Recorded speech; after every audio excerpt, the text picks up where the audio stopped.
Ça bouge énormément du côté du FC Barcelone juste après avoir conclu un accord avec Gundogan qui est quasiment à 99% officiel. Le FC Barcelone accélère sur le dossier Arda Güler, une jeune pépite turque qui fait énormément parler. On parle de ce petit comme étant un crack générationnel. Donc après Faï, le Sénégalais, après Gundogan, maintenant on s'attaque aux jeunes turcs. On est gâtés pour l'instant, j'espère que ça continuera comme ça et qu'on ramènera tout ce qui est Kimmich, Cancelo. Salut les Blaugrana, j'espère que tout va bien de votre côté. On se retrouve pour une nouvelle vidéo sur l'actualité du FC Barcelone. Et qu'est-ce qu'on vit bien ces derniers temps? On vit très très bien. Alemany et Deco là, j'ai l'impression que c'est Xavi, Iniesta sur le terrain. Eux là, dans le staff, c'est Xavi, Iniesta sur le terrain. Alemany et Deco, c'est la même connexion. Monsieur Jordi Cruyff, mettez-vous sur le côté. C'est la rêve de Loris là, pour ceux qui l'ont. Mettez-vous sur le côté, tu n'es pas avec nous. Monsieur, monsieur, mets-toi à côté. Tu n'es pas avec nous. Ça, c'est Jordi Cruyff. Il faut que tu te mettes sur le côté. Laisse bosser les Alemany et Deco. Jusqu'à présent, ils font un superbe boulot. On verra comment le mercato va se profiler. Il y a des moments où peut-être on leur tombera dessus. Car encore une fois, quand on donne un avis, c'est sur le moment et non pas sur toute une vie. Ça se trouve, ils vont fauter. Et on sera déçus. Mais pour l'instant, franchement, on mange très très bien. Commençons cette vidéo actualité par Lewandowski. Franchement, ce n'est pas non plus une exclusivité. Car je vous avais déjà partagé dans l'une de mes vidéos. Comme quoi, Lewandowski lui-même, ça sortait de sa propre bouche. Il a indiqué qu'il voyait très bien ce qui se passait du côté de l'Arabie Saoudite, mais que ça ne l'intéressait absolument pas, qu'il veut continuer du côté du FC Barcelone. Eh bien, aujourd'hui, on va parler de ça. L'Arabie Saoudite a fait une offre astronomique à Lewandowski avec un salaire plus élevé que celui de Benzema.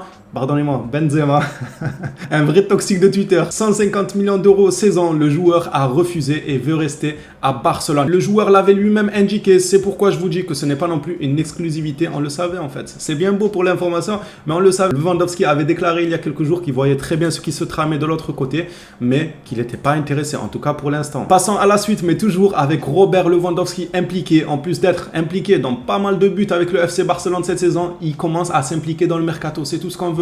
Pour moi, cette signature de Gundogan là, déjà, le Barça avait des arguments avec leur projet. On sort d'une Liga très bien maîtrisée. Faut pas oublier non plus, on n'est pas au fin fond du gouffre. On reste quand même attractif. On le voit avec Gundogan et d'autres joueurs qui viendront probablement au cours du mercato. Mais en plus de ça, en plus d'être attractif, d'être le FC Barcelone, tu as un joueur comme Lewandowski, une légende vivante du football, qui fait le taf d'un staff. Le gars, il est parti convaincre Gundogan de rejoindre le FC Barcelone. Lisant ça ensemble, plus tôt dans la journée, on nous disait que Lewandowski aurait persuadé Gundogan de choisir Barcelone. Je sais plus trop où ils se sont vus. Il y avait le lieu exact où les deux joueurs se sont croisés. Ma mémoire me fait défaut, je ne sais plus où ils se sont croisés, mais lorsqu'ils se sont croisés, il y a de ça quelques semaines, voire quelques jours, Lewandowski a persuadé Gundogan de choisir le FC Barcelone. Après, ça ne devait pas non plus être super compliqué, car le joueur rêvait depuis petit de jouer au Barça. Oui, il n'arrive qu'à 32 ans, mais comme on dit, vaut mieux tard que jamais. Fabrizio Romano, dans la foulée, a confirmé comme quoi c'était bel et bien vrai que Lewandowski avait joué un rôle clé sur ce dossier. Fabrizio Romano nous dit c'est vrai, je peux le confirmer, leur relation est très bonne. Il a été facile de convaincre Gundogan car son rêve depuis l'enfance était de jouer pour le FC Barcelone. Non seulement moi je trouve ça super que des joueurs s'immiscent dans les dossiers et envoient des messages ou bien parlent avec les joueurs directement pour leur dire venez on va construire un bon projet et tout. Je trouve ça super intéressant. Moi je me mets à la place des joueurs. T'imagines, t'es là, t'es posé, t'es avec tes enfants, la famille, tu reçois un message de Pedri, un message de Lewandowski, vas-y rejoins-nous. Moi j'en doute pas que souvent ça se passe comme ça. Et ça dans tous les clubs. C'est sûr que les joueurs tête d'affiche, les légendes, les talents, les jeunes talents, tout ça, ils envoient quelques messages, ils parlent directement aux joueurs, etc. Ça doit faire énormément la différence, comme on le voit avec Lewandowski qui a fait la différence avec Gundogan. Et ce que je me dis, avec cette manière de faire, ils peuvent faire la même chose avec Kimmich. Franchement, Kimmich, il a vu le Barça de la saison dernière qui commence à monter en puissance. Il voit que Lewandowski a convaincu Gundogan. Maintenant, Gundogan et Lewandowski, ils vont former un duo pour convaincre Kimmich. Il y a des arguments quand même pour le ramener. Après, pour Kimmich, on ne va pas se précipiter. On le sait que le plus gros problème, ça va être le Bayern et surtout notre fair play financier et l'argent. Parce que si le Bayern, comme bien même ils finissent par accepter, ils vont dire 90 millions, 80 millions, 85 millions, on va parler chinois, on va bégayer. Laporta, il va commencer à mettre ses slips XXL sur le bon coin pour les revendre ou Vinted ou je ne sais où. Il va gratter jusqu'au moindre sou. Slip de Laporta, 3,50 €. Il va demander à Xavi s'il n'a pas des chaussettes usées qu'il n'utilise plus. Il va commencer à vendre les équipements du club. C'est chaud quand même, 80 ou 90 millions. Après, j'ai l'impression que notre staff, il se gère super bien ces derniers temps. Je leur fais confiance, on verra comment ça va se dérouler. Mais ce qui est sûr, c'est que je trouve ça super cool que des joueurs viennent s'immiscer dans le dossier et discutent directement avec les futurs recrues en leur disant un peu quel est le projet réellement. Parce qu'il y a une différence entre parler avec le staff. Tu sais, ils peuvent te vendre du rêve. Tu parles directement avec le staff, ils peuvent te dire tout et n'importe quoi. Toi, tu acceptes tout ça, tu viens, au final, c'est pas le même délire. Tu vois que l'ambiance dans les vestiaires, elle est bizarre. Mais quand c'est un joueur lui-même qui vient te démarcher, qui te dit voilà, viens au Barça, ça vit bien, on est super bien et tout, bah ça rajoute un petit truc en plus, selon moi. Ce n'est que mon avis encore une fois. Et on va passer à une information sur le jeune Sénégalais Faye. J'espère que cette fois-ci, je prononce bien son nom. J'ai eu droit à un cours de prononciation lors d'une de mes vidéos. D'ailleurs, je remercie encore les personnes qui m'ont repris et indiqué comment ça se prononçait Klengor. Ouais, mais ils font pas d'efforts pour leur nom aussi. Comment ça Klengor? Désolé si je prononce mal son nom lui aussi, mais alligator tant qu'on y est. Bref, l'entraîneur de Faye a parlé. C'est un monstre du football. Si on les compare au même âge, je dirais que Faye est plus explosif et puissant que Guardiol. Guardiol qui s'est déjà fait un nom dans le milieu du football. Son accélération est meilleure. Je pense qu'il est meilleur techniquement et il a une meilleure frappe. Mais là, l'entraîneur, il fait trop monter la hype, comme si on n'était pas déjà assez hype pour voir le FC Barcelone évoluer durant la pré-saison. D'ailleurs, je vous partageais le calendrier qui est tombé pour la saison prochaine, le premier match, tout ça. On en parlera durant cette vidéo actualité.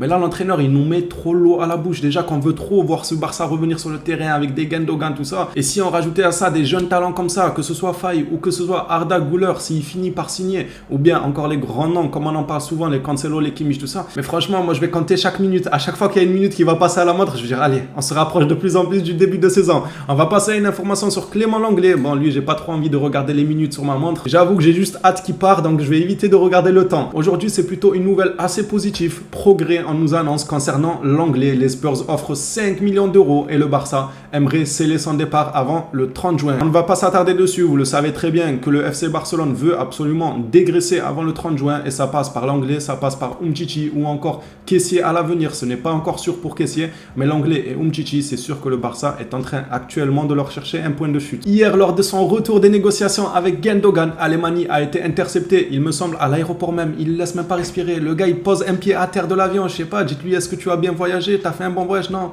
directement, parle-nous du mercato. Alemany a lâché une pseudo-bombe en disant que le mercato ne faisait que commencer. Mais tu nous as déjà régalé au début. En fait, au lieu de nous faire entrée, plat, dessert, le gars, il arrive avec le dessert. Il est arrivé avec la meilleure chose. Il nous a dit, tenez, moi, le repas, je le commence pas comme tout le monde avec une entrée, plat, dessert. Je vous envoie directement le dessert. La chose bien coulante, bien chocolat, bien frais, tout ça. Il a ramené directement Gundogan. Et en plus de ça, il nous annonce que l'été ne fait que commencer. On parle énormément de Neymar, à voir s'il y aura cette surprise-là. Franchement, ça retournerait le monde du football en termes de com. Je sais pas si vous en rendez compte. Je sais, je vais pas débattre sur le cas Neymar, c'est un traître, c'est pas un traître, si ou ça. Mais en termes de communication, un retour de Neymar au FC Barcelone avec une signature de Gundogan et tous les joyaux que le FC Barcelone détient, notamment Victor Roque, que j'oublie souvent, mais aussi un jeune joueur très très prometteur, bah ça va mettre au devant de la scène le FC Barcelone. Déjà qu'on est constamment, même souvent au devant de la scène, car le Barça c'est un club super attractif, mais imaginez, ça titre partout, Neymar de retour à la maison, Neymar de retour au Barça. Je ne dis pas forcément qu'il y a que des points positifs d'un retour de Neymar, mais celui-ci serait un gros point positif en termes de communication. Après, bien évidemment, je suis conscient qu'il y a des points négatifs, j'en ai déjà assez parlé. J'ai la flemme de ce dossier-là. Franchement, que le Barça, la Porta, Alemany, tout ça, font leur boulot comme ils le font si bien actuellement.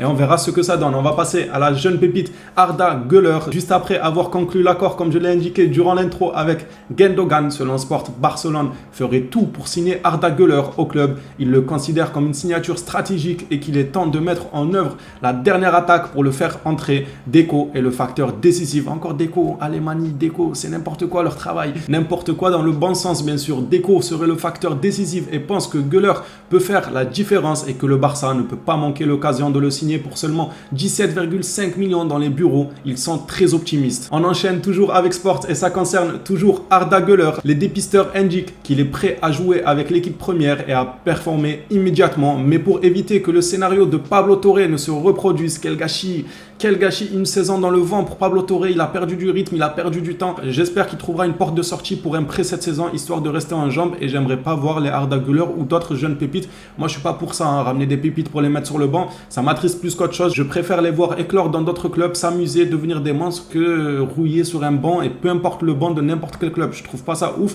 Mais bon, des fois, le club, il a pas forcément le choix. Il recrute, il prend le risque. Au final, à l'entraînement, ça convient pas trop. Le coach, il est pas fan du joueur. Il y a des facteurs qu'on ne maîtrise pas forcément, donc ne jugeons pas trop vite. Pour éviter donc le scénario de Pablo Torre, Barcelone présentera une stratégie aux agents du joueur pour le prêter à une équipe de haut niveau. Je trouve que c'est une super bonne chose. Mais attention, le club de son côté est clair que Güler peut tout de même faire partie de l'équipe de Xavi. Comme je vous l'ai indiqué, le joueur est présenté comme un crack générationnel. C'est pourquoi au club, il y en a même qui ont confiance en lui pour faire partie directement de l'équipe de Xavi sans forcément passer par un prêt. Mais ne prenons pas de risque, si jamais Xavi a des doutes ou quoi, autant le prêter pour qu'il continue d'évoluer. On va terminer cette vidéo actualité par notre calendrier. Ça reprend dès le 13 août. Franchement, ça passe vite quand même. Ils charbonnent en vrai les footballeurs. Après, vas-y, pour le salaire qu'ils ont, encore heureux. Moi aussi, j'aimerais charbonner dans le foot, franchement. Pour le salaire qu'ils ont, j'ai envie de dire encore heureux. Mais ça passe vite, mine de rien. Le 13 août sera notre ouverture de la Liga Les Blaugrana. On jouera contre Getafe. Je pense que j'en ai assez fait. Ça se voit à quel point je suis super hypé par ce début de saison qui arrive le 13 août. Voilà les Blaugrana, on a fait le tour de l'actualité du FC Barcelone. N'hésitez pas à me laisser un petit commentaire de soutien ou à donner votre avis sur les communiqués que j'ai partagés. Même l'affaire Neymar si vous voulez. S'il y en a qui sont pas fatigués, moi je suis fatigué. Moi je suis fatigué. J'en ai parlé dans trop de communiqués en disant les points négatifs et les points positifs. Là je suis fatigué. Mais s'il y en a qui veulent quand même débattre sur ça, n'hésitez pas. Je vous lirai tout de même avec plaisir dans l'espace commentaire ou sur les autres joueurs comme Arda Güler, Gundogan, Kimmich. Faites-vous plaisir dans l'espace commentaire. C'est fait pour ça. On n'oublie pas le petit abonnement qui soutient la chaîne. Merci à tous. On est déjà quasiment à 51K abonnés. C'est juste énorme. Je vous en remercie du fond du cœur et on se revoit à la prochaine vidéo sur le FC Barcelone. D'ici là, prenez soin de vous les Blaugrana.